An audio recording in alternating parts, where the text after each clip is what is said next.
Good morning. Another glorious day has dawned here at Djuma Private Game Reserve, part of the world-famous Great Limpopo Transfrontier Park, some 4.5 million hectares of wildlife wilderness wonderland. It's been a week of aggressive heat and excellent wildlife. This is On Safari.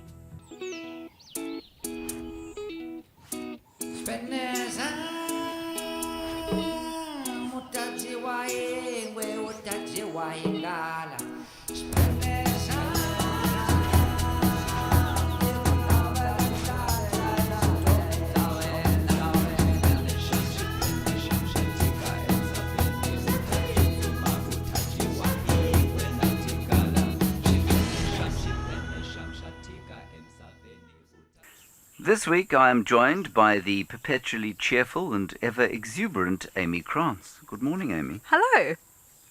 We're going to be discussing some magnificent wildlife, as I said, from screaming insects to voracious predators, feathered friends to our friends in the crew. What was your highlight of the week? Definitely spending some time with the wild dogs. And do you have any tips for how to cope with this incredible heat? Find a freezer. Find a freezer. Wild dogs are unable to find a freezer, so they have to find water. Let's have a look.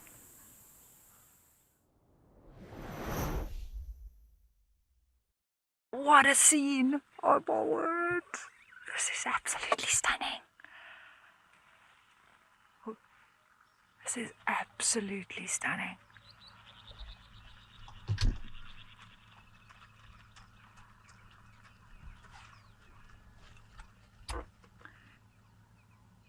They might head back to the boundary, I'm not sure, but the other two are already moving on, but hopefully these few stay here for a little bit longer.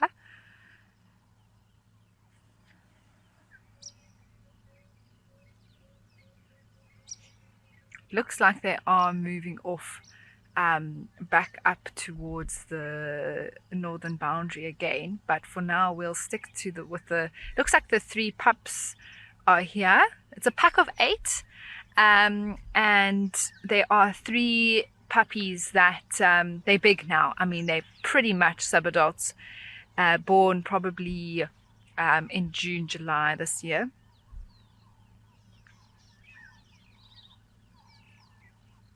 Isn't this just awesome? Ah, look at that reflection as well. Wow.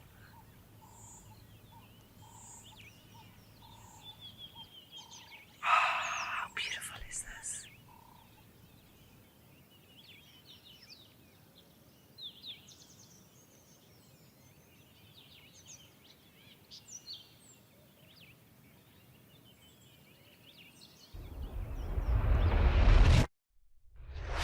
So those were the wild dogs of the Mbali pack, and there were 8 there apparently, but if you looked carefully, there were in fact not 8. There were 9. There were and 9. That speaks to my inability to count, so I apologize. Mathematics something you don't like? No, I mean, clearly I need to work on that. It's the heat. I blame it on the heat. It's the heat. Now, there were 3 youngsters in that pack. Why so few? So the survival for wild dog pups is actually something that is quite low in terms of they can have litters of up to about 18 puppies, and the leading cause for the survival or the lack of survival of these dogs is actually starvation. And if you look at a pack that only has 5 adults, 6 adults in it, they have to provide food for, let's say, 10 plus puppies. It just, the maths doesn't quite work out, and it's just very difficult for them to do that. Yeah. It's a real tragedy, really, I suppose. Lions also take their toll. Absolutely. They are one of the main causes, not only for puppies dying, but for wild dogs in general, being not an apex predator and being attacked by lions as well. And when would those puppies have been born? How old do you think they are? About June, July this year. That's the denning season for wild dogs. Okay. Well, I mean, it's amazing to see wild dogs at any time, and especially in the heat when they're mucking around in the mud. It's always quite fun. And just to note, to identify this pack, the alpha has got no tail. And I find it very difficult to identify these hounds, but that's a good way. Let's go to another species trying to stay cool.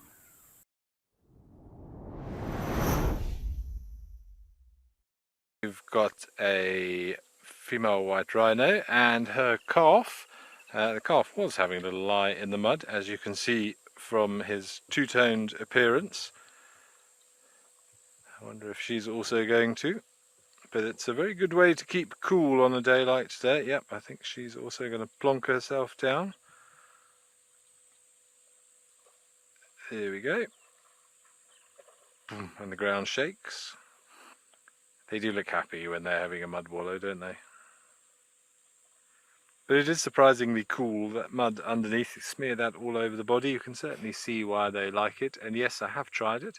It is cooler than you think, and far more silky than you might think as well, apart from the fact there's a whole lot of other things living in there as well. But if there's nothing else, this is a good opportunity.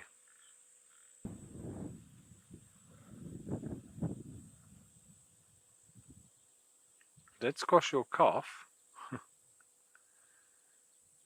A lovely profile here.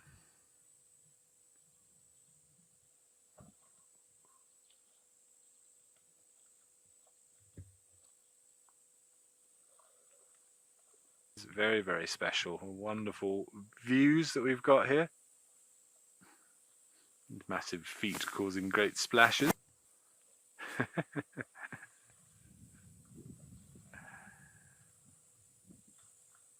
Have a look, is she pregnant?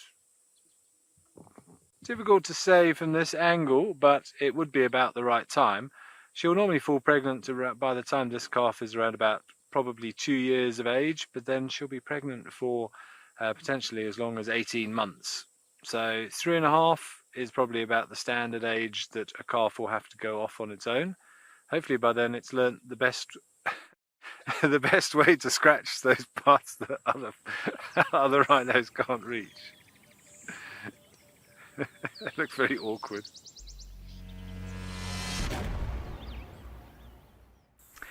Now, all around Africa, when guides see animals wallowing in the mud, they make a lot of commentary about the fact that they do it for ectoparasites, and they do it for cooling, and they do it for the condition of their skin. Is there any scientific basis to this, or is this sort of guide story or guide speak? I think it is definitely true in terms of cooling down. I mean, even us, if we put water or liquid on our skin and the wind blows, you can feel that difference in temperature. So I think scientifically, for thermoregulation, it does assist with that in cooling these animals down. To see so many do it, if it wasn't working, why would they continue to do it? Okay, and I mean, I guess the mechanism by which it happens is not so much because like you say, it's not because the mud's cool, it's evapotranspiration. Exactly. So as the wind is blowing, and that exactly what you said, that evaporation is actually starting to cool down the body. And ectoparasites, do you think it really makes a difference for ectoparasites? Look, I think the mud itself is not some magical thing that is killing the ticks or the parasites, but I do believe it can suffocate them.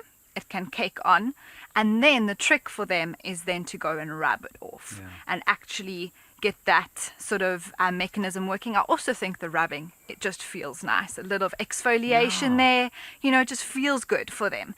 Whether I think the cleaning or the hygienic purpose is almost a byproduct.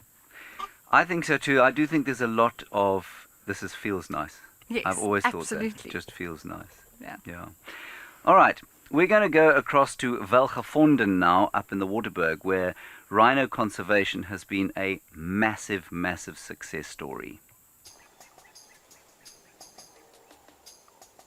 Traditionally, rhino have done very well on Welgevonden. Rhino were established, there were actually rhino on properties that were incorporated into Welgevonden to make Welgevonden. And the developers then added additional rhinos. And those rhinos have traditionally done very well. The challenges are, I think, the nutrition of the rhinos. We've got a rhino rescue program where we've taken people's rhinos who've been affected by poaching, and we've discovered that there are challenges with nutrition, and we've got a whole lot of research projects working on that, trying to sort that out and understand the problem. I think a few years ago, I cannot remember how long, we got a call from one of the lodges that a mother and a calf has been separated in the eastern section of the reserve. I went out with one of the teams to see if we can go and locate the rhino. When we got there, we found rhino tracks and small rhino tracks, but we also found that there's lion tracks. Then we were concerned that the lion is after the small calf. We eventually found the calf, and that's one of my biggest memories I will always remember of this reserve, when I actually had the calf in my hands and waited for the vet to come there so that we can put the mother and the calf together. I think that the rhino are very important in this environment. This is a sour-felt, nutritionally poor environment, and the rhino, being habitat engineers and a mega herbivore, are very important in opening up the vegetation, especially the grazing layer, for animals such as wildebeest, zebra and impala, that type of animals, warthogs. So they play an incredible, important ecological role. And then obviously there's a huge tourism value. Obviously as well, there's a need to protect them. The poaching crisis is real, and it costs us a lot of investment. It's being part of something bigger than anyone can imagine. It's part of being part of a team that, you know, that's actually motivated and passionate, and the Welgevonden Game Reserve, you know, is just allowing us to operate on different levels in protecting the rhino. So it's not a money thing. It's really a passion thing. It's something that you feel you're worth something. You have something bigger, and it's a good story at the end of the day, hopefully, that we can continue to see rhino not only on Welgevonden Game Reserve, but you know, in the world.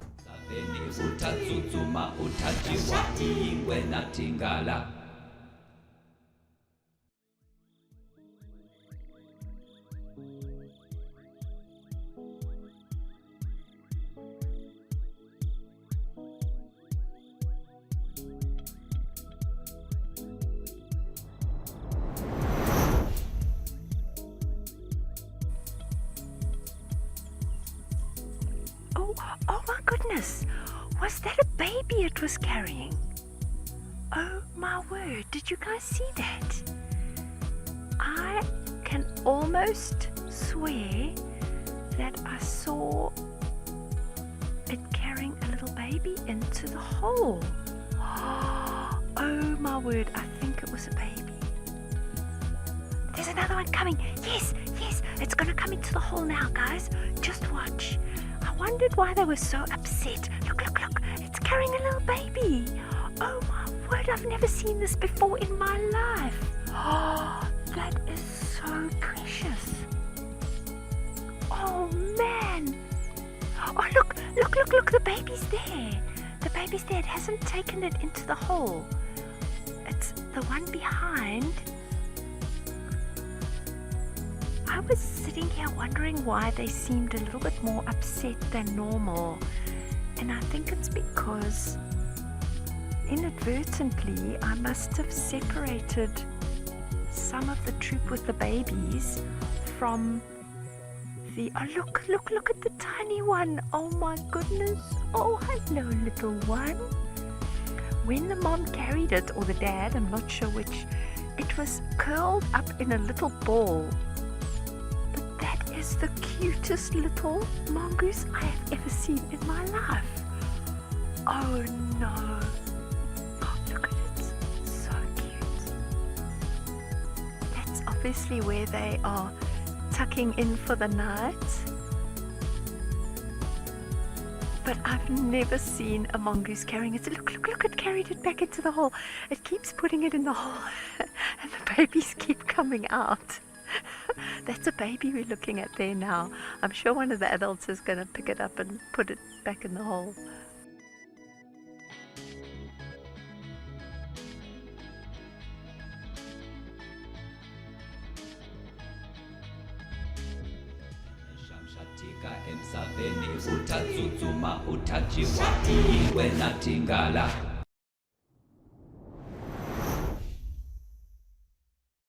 So we've scooted a little bit closer towards these three amigos. It was nice to see predators on kills. I can't say it's not always always nice to see them making the kills. Sometimes it can be a little bit, heartbreaking, depending on what the animal is. But at the end of the day, we got to understand that these guys have got to eat as well, the same way that we do. Cheetahs can eat like lions as well. They can fight. They can fight over a carcass. It's not always space. A little bit more of the carcass has been opened. Um, uh, these two seem to be now working together. There was a little bit of growling earlier, and no smacking just yet. It usually comes out a little bit later when there's not much meat left for anyone. Wild animals, especially antelope, it's very, very lean. Very, very lean meat. That's why they say venison is normally very good for you. It's very healthy. It has got lots of fat on it. Because these animals spend majority of their time running away from these guys.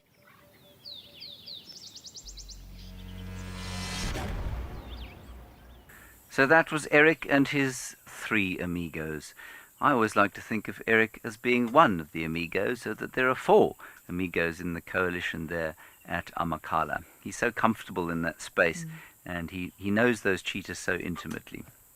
We don't think that the cheetahs necessarily think of him as part of their little coalition, but who knows.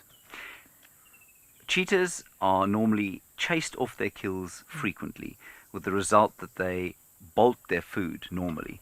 They killed a big waterbuck, they left it out in the open until the afternoon.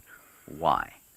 It is fascinating. Like you say, normally they would just munch it down as quickly as possible. I think they weren't feeling threatened, James. I think the lack of vultures in the area, meaning that something like a lion or even a hyena that would then follow vultures to see where they're landing, wasn't present for them. They felt completely comfortable, and possibly also taking the chance to rest after taking down such a large prey item.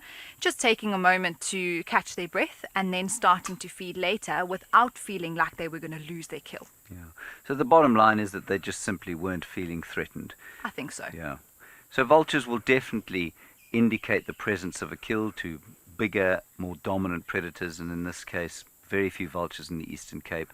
And so the cheetah were left alone to eat their meal at leisure. Now, they did not want to have breakfast, but we did find some little birdies the other day who were desperate for a delicious fish breakfast. We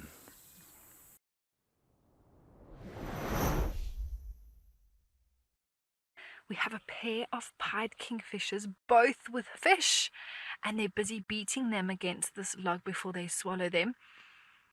I can't believe this. This is so cool to not just have one of them, but both with fish.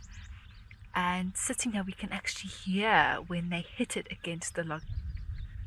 See, the one that's turned to face us is the male. It's got the second sort of black line there. Betty, it's for a few different things. One is to soften it, I think, is probably the most prominent reason, so that it goes down easier. Soften the spines, the fins, that sort of thing, so it doesn't stick them. Oh, I thought it was going to swallow. I see the fish is actually still moving there. Oh, the heron got another fish. Wow, these birds are being really effective hunters this morning. There it is. And it's just going to swallow it very soon. Look at that. Look at that. There it goes.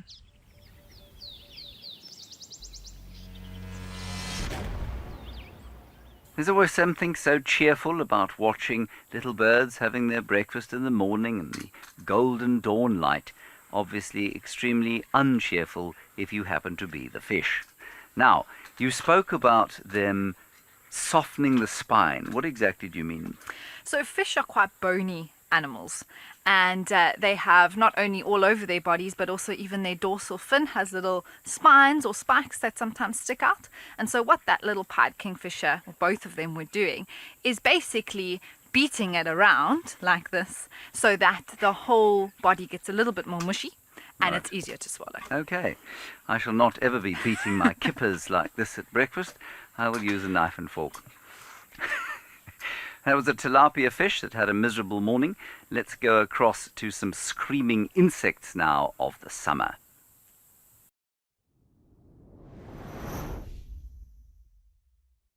We've mentioned a couple of times of late of those incredibly loud insects known as cicadas. There's not actually too many calling at the moment, which is a nice respite because they can be very, very loud.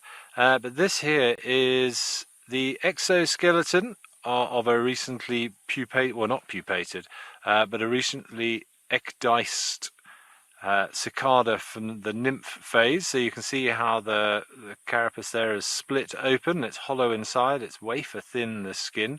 And this was attached to a tree trunk. Quite unusual cicadas in the way that they have or go through their life, or they metamorphosize. So insects are divided up into three very broad categories. We've got ametabolic, hemimetabolic, and holometabolic, referring to how they grow as they get older. So they're hemimetabolic, which all the bugs are. This is one of the bug order, the hemipterans. They're a little bit different. So when they're born, they fall down to the ground after they've hatched from their eggs, and then bury into the soil, and they feed on the sap from roots of trees. And they can stay underground for many years. I'm sure many of you were in the States. They have the 13 and the 17-year periods where these little insects stay like this under the ground, feeding on sap. One of my very favourite times of the year is summer, and largely because the soundtrack of the summer is so wonderful, and an important part of that is the cicada. Now, the cicada has a unique organ with which it generates this incredibly loud and to some mind-numbing buzz. And Amy has brought her considerable artistic talents to bear here to explain how it works. Yeah, there we go. So we have a whole cicada. I wanted to first show exactly what we're looking at and where the timbal, which is the name of this organ that we're speaking about, is located. So it's just under the wing here, sort of where the legs connect to the body. And it's got this it's a membrane, essentially. If we look at the cross section on this side, it's basically, if we cut the cicada open right over there, this is what it's going to look like. And it's a muscular mechanism that expands and contracts at an extreme rate, very, very fast. And as that happens, so that sound is produced, and it actually clicks so quickly that it sounds like one continuous buzz. So what it is basically, when you get something like this is not just a snack. When you push the top of something like this, it clicks when it comes out. Well, it's supposed to click when it comes out. And that membrane is exactly that. And the muscle is just pulling it in and out really quickly, correct? Really quick. That is it. And it makes a very loud noise. Yeah. You may wonder, why so loud, such a tiny insect? They usually do it in chorus, a group of males all together. They're the ones that make this deafening sound. And then also the whole back section of this insect is hollow, which helps resound and echo and make it louder. Astounding that the girls know how to find the men. Let's go and take a short break.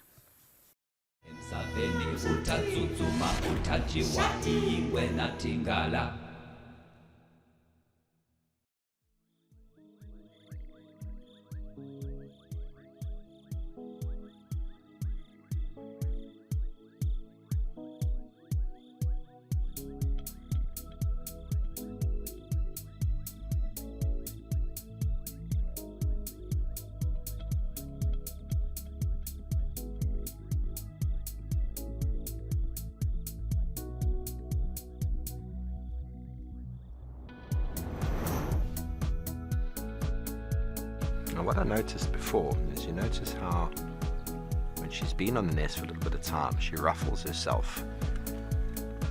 And you can see the feathers on the back get a little bit ruffled, the black and the white mottling comes through, which actually aids in a bit of camouflage. The only thing that gives her away is her head that doesn't stop moving. You'll find a lot of our small birds will nest in very thick, dense vegetation, quite thorny branched trees, quite dense bushes that are filled with thorns that it's difficult for predators to get into. You know, concealment is key. Concealment so that nest isn't detected is 90% of the battle.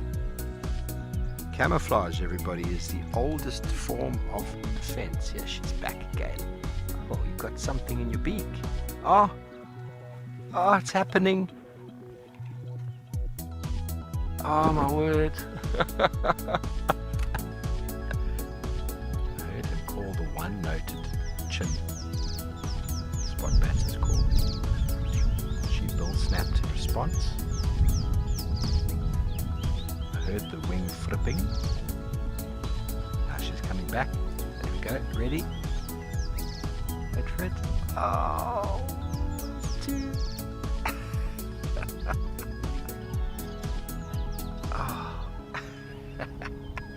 Again, the strong of the two gets fed. The other one's going, where's mine? Oh, well, there you have it.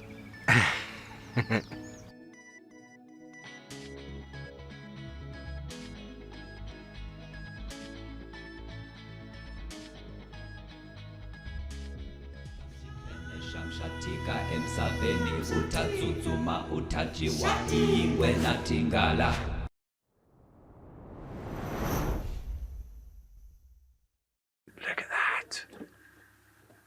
They're just chilling.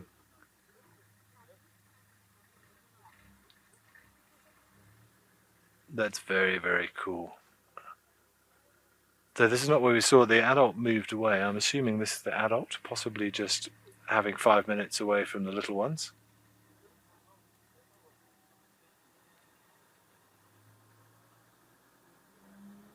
But didn't really get a close enough look to see what was going on at that other burrow. This doesn't look like a burrow, it just looks like a little depression in the ground where this aardwolf is just deciding that this is a good spot to hang out for a little bit.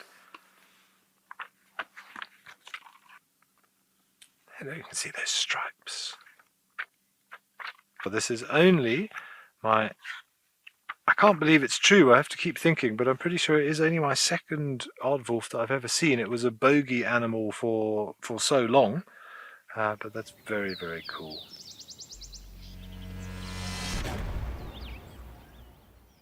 Well, Ben enjoyed that sighting, and as it happens, I'm sitting with the very person who pioneered the aardwolf viewing at Mabula. Why are we seeing them out in the open? They are just so comfortable with the vehicles, and I think the number of vehicles that they are seeing has made them very habituated there. Great. Well, Kerry spent some time up at Mabula earlier in the year, and she found deep inner peace.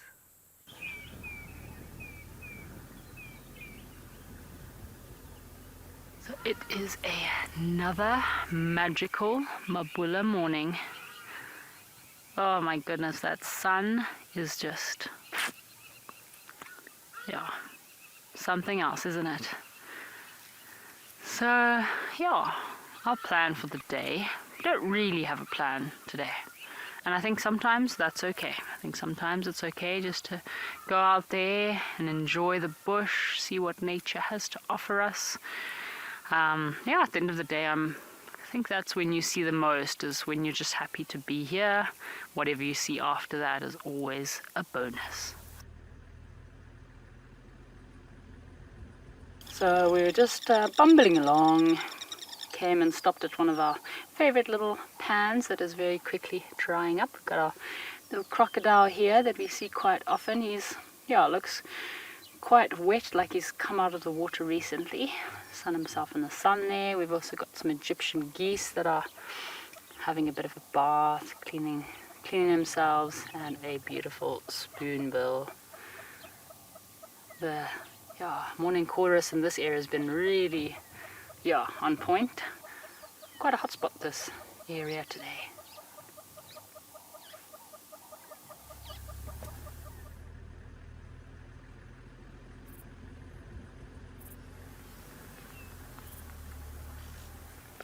So we've just managed to pick up on a cheetah sighting. So we did see these boys earlier while we were heading to have a look at one of our dams, and but yeah, they were kind of walking through the thicket, so we just continued looking around, bumbling, checked out the dam, and then managed to find these cheetah out in the open.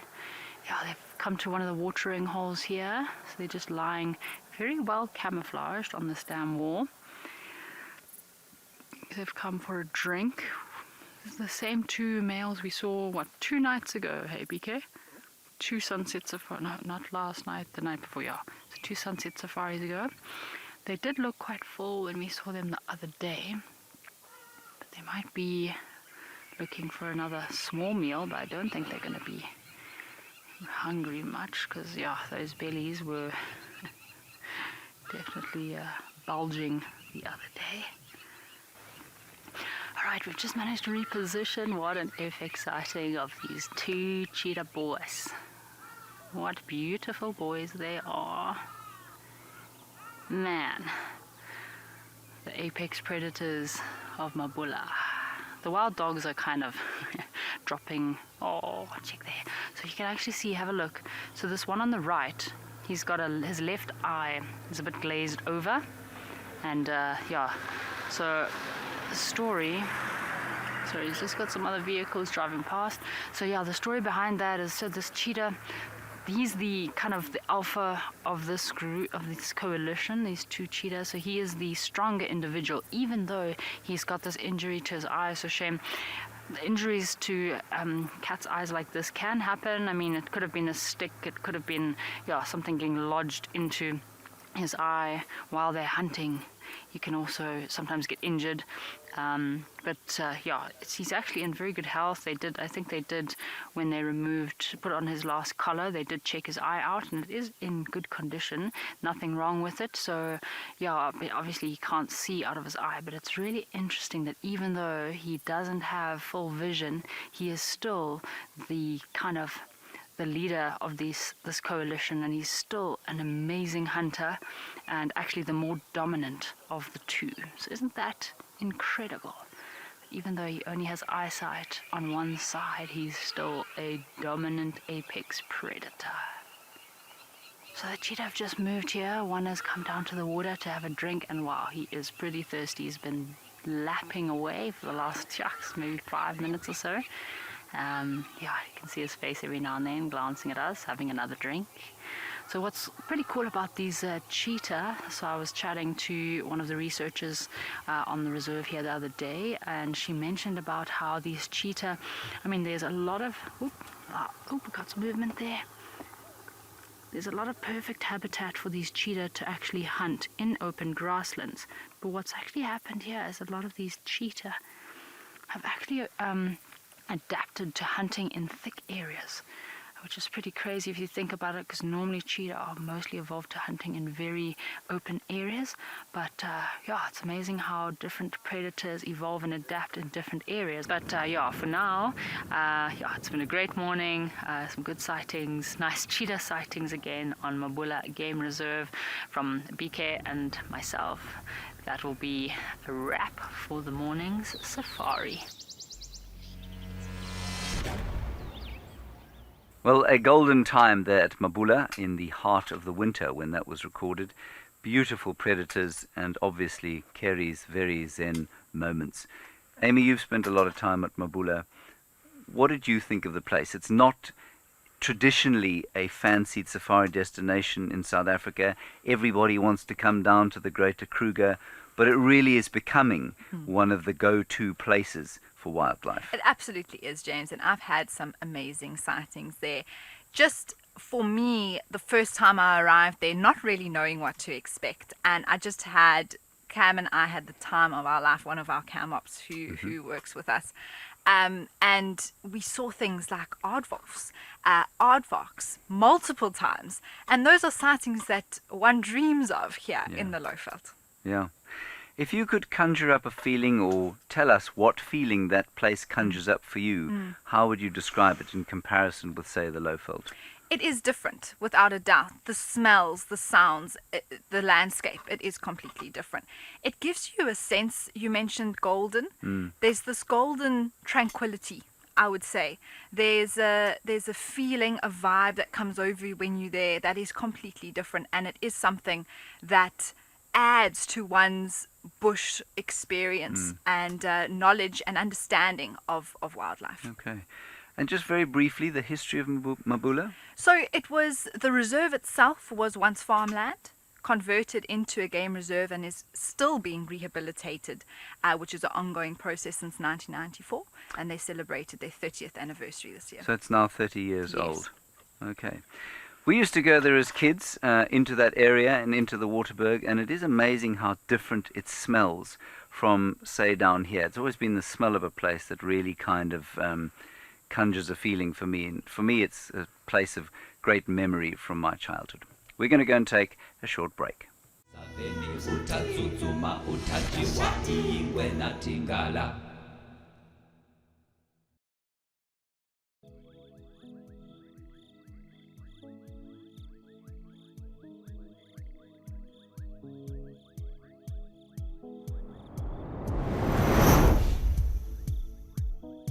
What a magnificent male leopard he is. Oh my goodness me. He looks nice and full now. But yeah, if he carries on going in that direction, it's going to be a little bit tricky to stay with him.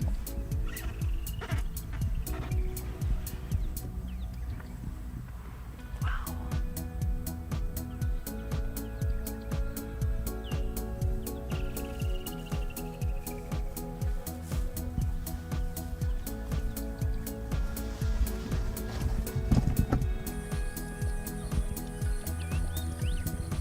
Thirsty boy.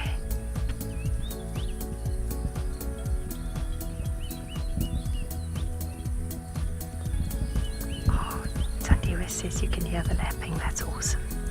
I'm going to keep quiet.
My full name is Maxine Gaines. Most people that know me really well call me Max. I'm a mum. I have two boys. One is 16 years old and one is 14 years old. I'm a very, very proud mama of my two boys. I've just always been passionate about leopards. I'm passionate about their conservation, just passionate about everything to do with leopards. I love them. Best part of the job, gosh, I just love everything about guiding. I love being able to observe animal behavior and animals behaving naturally. So for me, that's by far the best part of the job.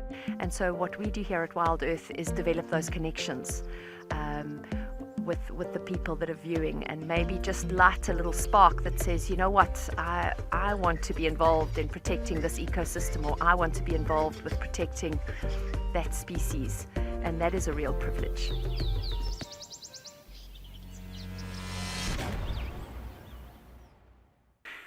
Now, Maxine Gaines is probably one of the most knowledgeable and up-to-date guides I've ever met, and it's a tremendous privilege to have her involved here at WildEarth. She's been in and around the wildlife areas of Africa for the best part of 28 years. It's also a great privilege to be involved in the lives of Chipondo and her mother, Tlalamba.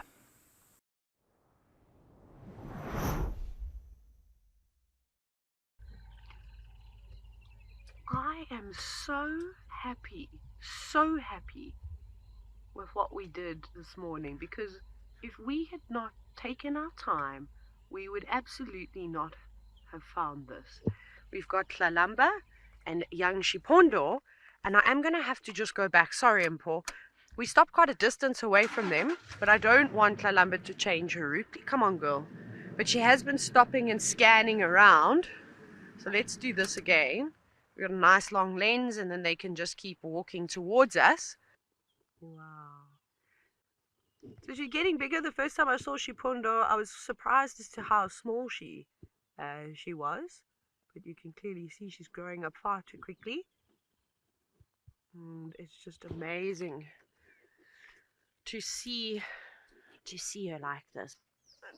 For those of you that are watching for the first time, this is very exciting. Maybe your first big cat that you've seen so far. And one of the great things that we have been able to do for years and years on WildEarth. Now, I've been doing work for WildEarth for about 8 years now. And I've watched some of these leopards grow up from scratch. So I've known Tlalamba on the right from a cub. I knew her mother really well, and I knew her grandmother even better. So it's been so good to hear. So she comes from royal lineage. I'm just going to have to keep going again. And it's just been preserved in this beautiful environment. And I'm happy that Chipondo has had a female, Tlalamba has had a female cub, because that means she's going to open her space. Well, normally that's what it means. And she'll stick around too. So the lineage will just continue rather than the males, like what would happen with the males, where they will move off and go and find somewhere else to live. So this is great. But it is a tough life for a leopard. That's just the reality, unfortunately. So we make the most of all of these situations.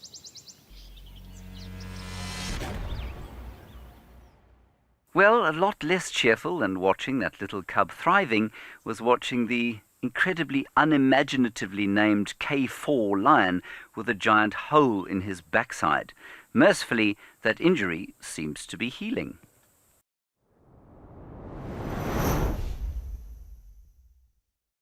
There is a lion on the move.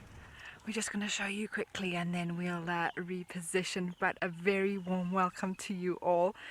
I am so excited. We have been tracking Maxine and I the whole day yesterday and have finally found a cat. Well, yeah, I just want to give a shout out to Amy because she found him. I just kind of helped her relocate under her direction, so she needs to take all the credit for this one. I almost feel like I've stolen her sighting. I'm feeling a bit guilty sitting here, but at least she can go and maybe start looking for some leopard tracks or something. What would you call it? You know, body fluids oozing from that bite, and I don't know if that's just... That bite is not just on the outside of the leg, it runs through to the inside of the leg as well.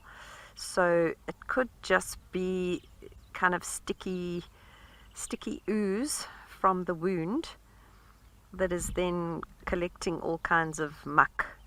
So on his other leg, if you look at the leg, at the back leg, below the one with the injury, you can see that it's also quite dark there. And I think that is just also a little bit of kind of body fluids that are oozing out and then just sticking to his fur. And he'll be cleaning himself constantly. And that saliva is so important when he cleans that wound. Obviously, lion saliva would not be very good for us, but his own saliva for himself has all kinds of antibacterial and healing properties. So really, really important that he constantly licks there and just keeps it clean. Now, if you didn't see that lion after his injury, you probably won't be as gobsmacked as I was to see this particular sighting. He doesn't look amazing, but he's certainly moving around and clearly feeding. What happened to him? He was attacked by another male lion and bitten right there on his right back quarters. And you can actually see those 2 puncture marks from the big canines of another lion's mouth. I mean, like a stab wound, really. Really, full on puncture, possibly and probably very, very deep as well. And no doubt incredibly painful as well. Absolutely. When he was first seen, I mean, he was could barely put any weight on that leg. And now he's walking, and he was actually walking very well. Putting weight on it, yeah. A lot of licking. You can see the fur has been kind of almost licked away from the wound, Yes. probably by him. Yes. The licking is an instinctual thing that actually helps with the healing and prevents infection. Many people would ask, how does that wound not get infected? And it's actually the animal itself. Its saliva contains an enzyme called lysozyme, and that helps not only with preventing infection, but also coagulating and forming blood clots there. Lions are not the only animals that lick their wounds. We know that dogs and cats do it, primates do it, rodents do it, even educated fleas do it. No, that's from another song. Human beings do it. Yes. We don't have quite the same amount of lysozyme, do No, we? so our licking is not as effective, and that's why we've evolved to do different things and to have medical help to be able to heal our wounds rather than just using our saliva. Although the instinct there is there, certainly for kids, I remember. Yes, immediately. Yeah, exactly. Exactly so. And I suppose that is good for coagulation of the blood. Yes, I think it does have some effect, but it's definitely not in the high concentrations that we find in other animals like lions. Animals out here tend to be incredibly resilient, and Absolutely. countless are the times where viewers have said to us, go and help that animal, or put it out of its misery, or get the vet in. How can you be so cruel? And 3 weeks later, the animal's absolutely fine, or knocking about with 3 legs. And what is the worst injury you've seen an animal recover from? So, James, I actually saw this here at Djuma on the dam cam first, and then for myself in person, an impala that had its entire side sort of ripped open. Definitely was hunted by something. Yeah. But it's still around today. I think it's the same impala that's healed now, and you can see this massive scar on its side. Remarkable. Amazing stuff. These animals really show quite remarkable resilience. We're going to be resilient during a break.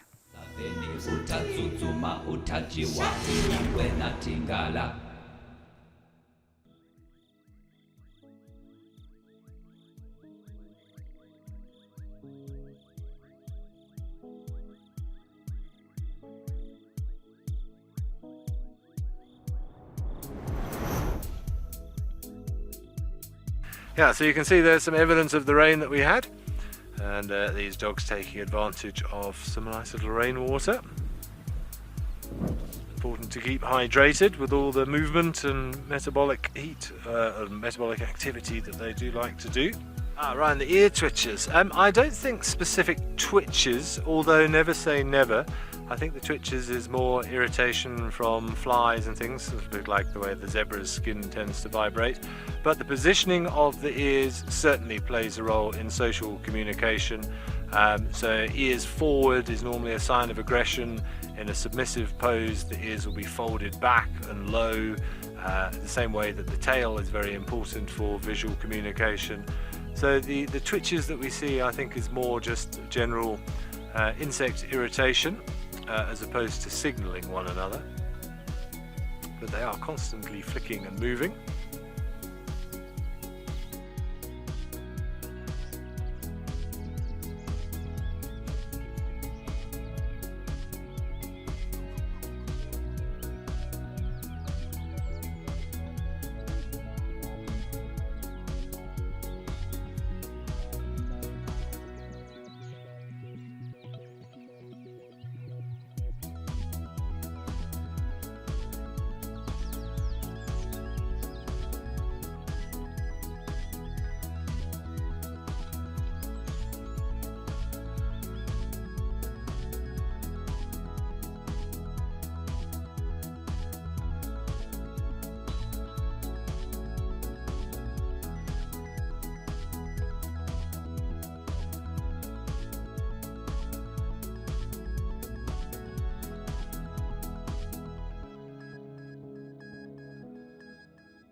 Hello everybody, my name is Steve and welcome to Flora Focus. We're here, we're looking at a succulent, a plant known as plucky in Afrikaans, also known as pig's ear. The scientific name is Cotyledon orbiculatum. It's got something to do with the shape of the leaf. It is orb-like, like your ear. It gives these beautiful pinkish red flowers that haven't yet burst out, but they are very, very pretty. So the pig's ear is anti-inflammatory, antimicrobial and antibacterial, and it is very useful for toothache and earache. You could make a liquid juice out of the plant, and you can just do eardrops in the ear for a few days to alleviate that. Very, very useful plant out here, specifically for skin irritation, for rashes and ailments on the skin. You can break off a small little leaf, and you can use that same leaf for a few days, at least a week, before it completely dehydrates. To use it on the skin, you have the water area that might be on your hand or wherever it might be, and you cut a piece of flesh perfect to the size of the water. You put it on there, sellotape it there or plaster it on there for the day, and by that evening most of that wart will have pulled itself out. Do that for a few days and the wart will be gone. Fascinating plant here in the Eastern Cape. Thank you for joining me for a little bit of Flora Focus.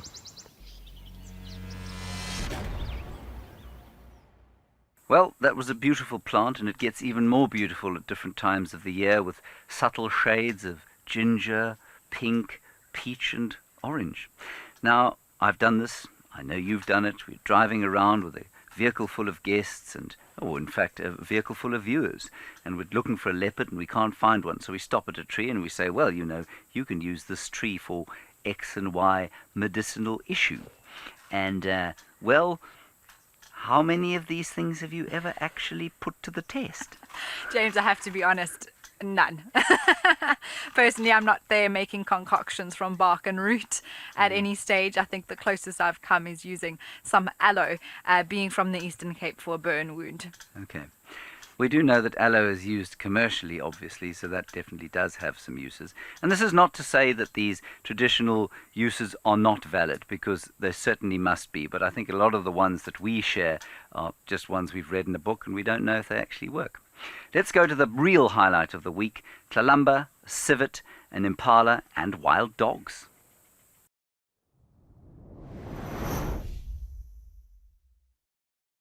We've got a civet, guys. So Tlalamba's busy. There's a civet.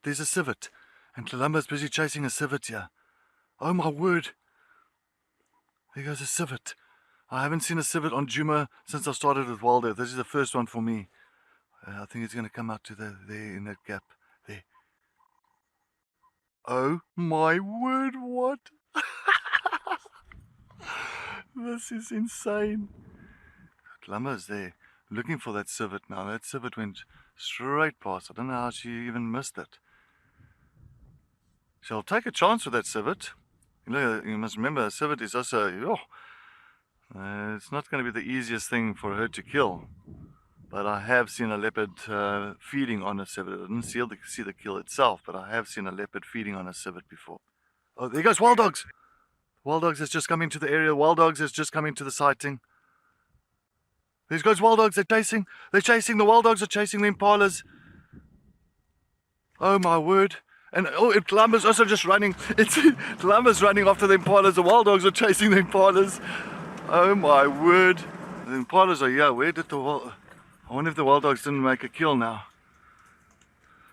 There's Tlalamba's here. The wild dogs went chasing after those impalas. The impalas that Tlalamba was busy hunting and stalking. The wild dogs went to go and spoil her hunt, because then the impalas just ran off. And they got it. They got a little lamb. They got it. Oh, next to me. Yes. Gee whiskers. And she went straight up into a tree with the kill. You know, the wild dogs are trying to.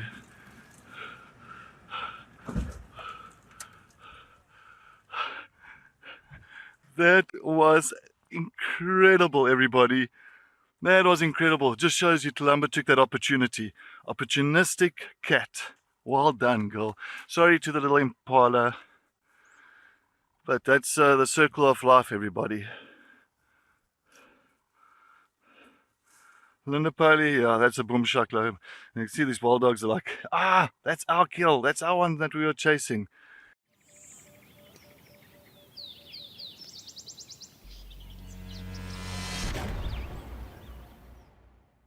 Now, just to confirm there, I do think that Cedric was quite excited by that sighting.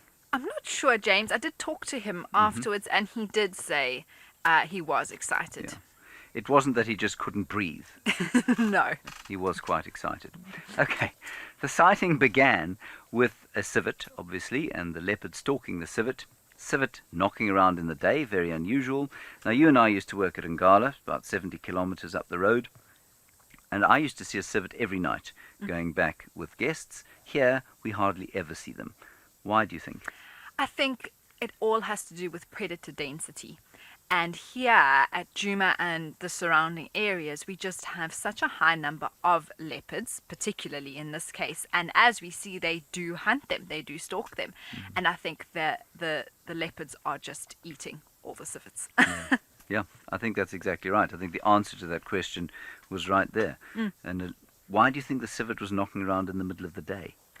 It is an interesting one. Yeah. I don't know. Maybe it was disturbed. Yeah. Perhaps they usually hunker down and really are quiet, especially on a warm day like the weather we've been having. So it could have also been maybe thirsty, maybe looking for water, or actually, like I say, disturbed somehow and needed to move. Then we had this astonishing scene of the dogs coming in, and finally the lamb running towards Cedric's lap for protection. Obviously, it wasn't really doing that. And Tlalamba reacting with astonishing speed. Absolutely. She's basically scavenging from the dogs because they probably would have caught that lamb. What level of danger is there in something like this for her? There's always risk. As far as I know, there were only 2 dogs, which does change the dynamics slightly. 1 leopard versus 2 wild dogs. She would have been okay, I think. But she had that tree in sight and was up it in an absolute flash. Yeah. And of course, wild dogs cannot climb trees. No, that is one ability they do lack. Yes. Like a domestic hound cannot climb a tree, despite what it may think. I'd like to also spare a thought for the impala lamb and the impala mum, who had to watch her youngster being taken out there. Traumatizing. And, I mean, I'm being quite flippant about this, but I do think that there is it's something quite sad that we don't think about probably enough. I don't know. Maybe for some people it isn't, but for me I always think about that mother who's carried the baby for 7 months and now it's gone in the blink of an eye. I'd like to shout out to Mpho, who was the cameraman in that particular sighting. Amazing speed on the camera there. It's been a wonderful, wonderful week of cats and dogs and semi-cats like civets and aardwolf, cicadas and fat-bummed rhinos. What do you think the next week holds? More heat and hopefully some more wonderful sightings. Yes, I think there is going to be a lot of heat. There is a lot of heat predicted, and I think those in the field are going to need a lot of water and a great deal of sunscreen and huge amounts of patience. We'll see you on safari.